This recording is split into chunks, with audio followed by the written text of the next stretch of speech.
ceritanya kan waktu itu Nabi itu punya kebiasaan kalau habis asar sampai maghrib Nabi ngapain pertanyaannya? Apa sih yang dilakuin Nabi antara asar dengan maghrib? Ternyata kebiasaan Nabi di hari Jumat di hari-hari biasa antara asar dengan maghrib itu adalah keliling ke rumah-rumah istrinya. Antara asar dengan maghrib itu waktu family time lah, keliling antara rumah-rumah istrinya. Kalau nggak habis dalam satu hari, besok dilanjutin. Nah hari itu Nabi datang ke rumah Maria yang dari Mesir itu, istri beliau yang dari Mesir, Maria Kiptiyah, dan lama di rumah Maria, nggak pindah-pindah gitu. Sementara Hafsah sama Aisyah udah nungguin Nabi di rumahnya Aisyah berdua, karena emang Hafsah sama Aisyah ini kan ngegeng banget ya berdua ya, kayak soulmate banget lah, walaupun sama-sama istri Nabi, tapi mereka kayak fair berdua tuh nggak ada masalah. Kalau yang dengan yang lain mereka cemburu. Nungguin di rumah Aisyah, Hafsah. Nabi di rumah siapa sih sekarang? Kata Hafsah, di rumah Maria. Kok lama banget sih di rumah Maria, dikasih makan apa sih? Gak tahu tuh, dari tadi kita tungguin gak datang-datang. Kan sesama cewek nih ngobrol. Lama gak datang-datang, menjelang maghrib Nabi baru datang. Aisyah udah agak bete nih, lama banget sih giliran di Maria aja datang lama, di rumah saya lama gak datang-datang. Begitu Nabi datang, tuh Nabi datang. Diam aja Aisyah sama Hafsah. Assalamualaikum. Waalaikumsalam. Kayak ngambek gitu kan. Kata Nabi, Aisyah kenapa? Hafsah kalian kenapa? Kata Aisyah, ya iyalah sedih. Kok di rumah Maria lama banget dikasih makan apa sih, enak ya? Kata Aisyah. Enggak makan apa-apa, cuma minum madu. Oh kata Hafsah, pantesan kok bau mulutnya gak enak. Pasti madunya gak benar tuh di sana tuh. Iya gak benar, jangan minum madu lagi kata Aisyah. Kata Nabi, ya udah mulai sekarang saya gak akan minum madu lagi. Demi apa? Menyenangkan hati Aisyah. Aisyah langsung yes, Nabi gak akan minum madu lagi. Demi saya, berarti saya kan istimewa banget. Kenapa bisa istimewa? Karena aslinya Nabi itu hobi banget minum madu. Kayak saya mungkin senang minum kopi. Tapi demi kan keren kan? Akhirnya Aisyah ngomong ke istri-istri yang lain. Kalian tahu nggak? Kata Aisyah. Kayak ngomong di grup gitu kan? Tapi grupnya bukan grup WhatsApp, grup mereka gitu. Kalian tahu nggak? Nabi sekarang nggak akan minum madu lagi loh. Kenapa? Karena aku. Wah keren ya Aisyah, istimewa banget ya, sampai Nabi rela gak minum madu, padahal madu itu baik, Nabi senang juga demi Aisyah, ya demi aku gitu. Akhirnya Aisyah bahagia, Allah gak ridho. Begitu Nabi ngomong kayak gitu, Allah turunkan ayat pertama surat At-Tahrim, ya ayuhan Nabi. Jibril langsung turun, ya Rasulullah ada pesan. Ada pesan tuh dari Allah. Kata Rasulullah, pesan apa Jibril? Nih, ya ayuhan Nabi, lima tuharrimu ma ahallallahu lak tabtaghi mardhata azwajik. Kenapa engkau mengharamkan apa yang Allah sudah halalkan bagimu? Hanya pengen menyenangkan hati istrimu, wahai Rasul. Astagfirullah, salah ngomong saya. Mengharamkan ya Allah halalkan. Astagfirullah ya Allah, mulai sekarang saya akan minum madu lagi. Astagfirullah, maafin saya ya Allah. Jibril balik ke Allah, kasih tahu Nabi akan minum madu lagi. Nabi ngomong ke istri-istrinya, ngumpulin semuanya, kecuali Aisyah. Semuanya dikumpulin. Ada Hafsah di situ. Wah istri-istriku, maaf ya aku salah ngomong kemarin depan Aisyah. Sekarang aku akan meralat, mulai sekarang aku akan minum madu lagi di rumah-rumah kalian. Jadi kalau sore aku lagi datang, siapkanlah madu seperti biasanya.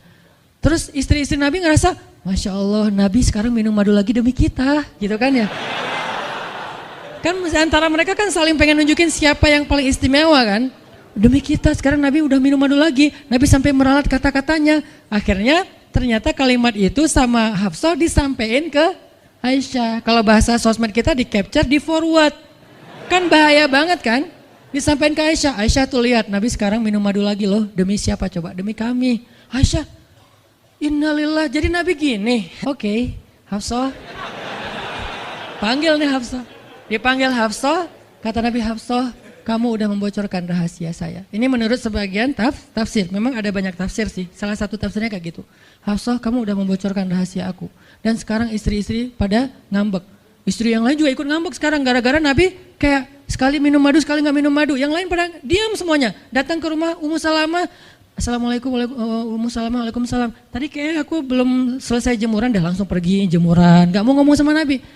Maria, assalamualaikum, waalaikumsalam. Kayaknya tadi aku lagi sibuk nyetrika deh. Jadi gak, Hafsah, aku kecewa banget dengan sikap kamu. Kamu gak jaga rahasia aku. Sekarang aku antar kamu pulangnya ke rumah Umar. Bahasa lainnya diceraikan. Hafsah dicerain sama Nabi.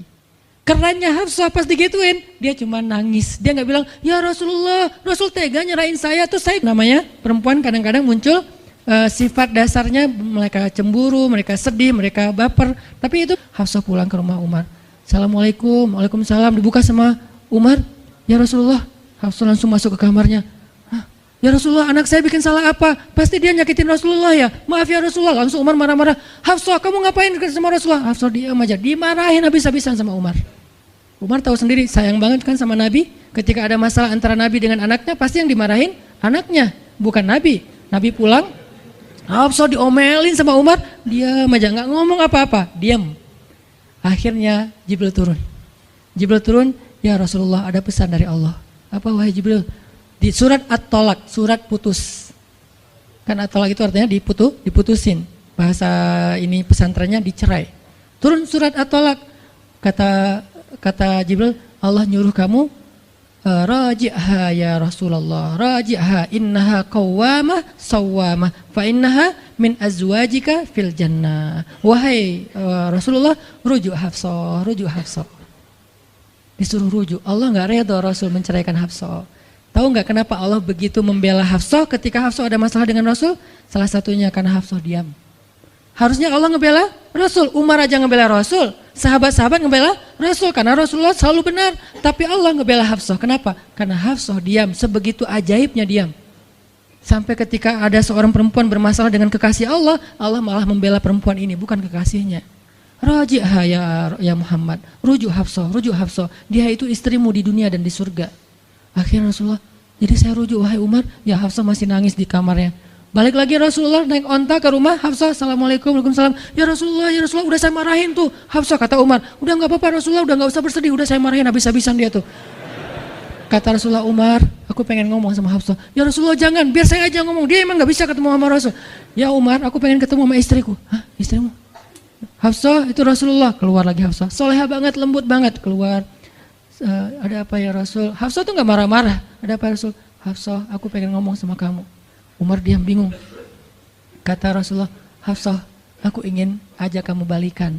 Romantis nggak sih? Rasul pengen ngajak Hafsah balikan. Kok balikan sih Ustaz? Ya rujuk kan balikan. Rujuk artinya kembali ya balikan. Hafsah balikan yuk. Umar bingung. Hah, balikan? Hafsah, Allah yang nyuruh aku untuk merujuk kamu. Umar makin bingung. Hafsah, kamu keren banget. Sampai Allah belain kamu gitu. Kata Nabi, Hafsah, Allah turunkan ayat khusus tentang kamu di surat ini. Umar makin bingung. Sampai turun ayat, Masya Allah, anakku ini subhanallah, Masya Allah gitu kan ya. Akhirnya, ya Rasulullah, Allah sampai menurunkan ayat tentang masalah ini. Alhamdulillah, Hafsah sujud syukur, Hafsah nangis. Hafsah langsung meluk Rasul. Umar, aduh gimana nih. Udah beres gitu, Hafsah dibawa pulang sama Rasul, boncengan berdua. Hafsah boncengan sama Rasul. Naiklah mereka, mobil mereka yang bermerek onta itu. Gimana cara pulangnya? Di depan rumah Umar, Rasulullah langsung berlutut, langsung ngasih tangan buat Hafsah. Hafsah megang tangan Nabi, injak lutut Nabi, naik ke atas onta. Itu tuh romantis banget. Lalu Rasulullah bonceng Hafsah. Tadi kan cerita Hafsah dicerai sama Nabi itu kan heboh di grupnya istri-istri Nabi kan.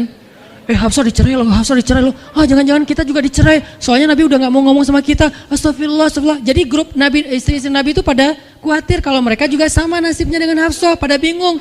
Tapi tiba-tiba mereka ngelihat Hafsah pulang ke rumahnya dibonceng Nabi. Itu tuh langsung trending loh.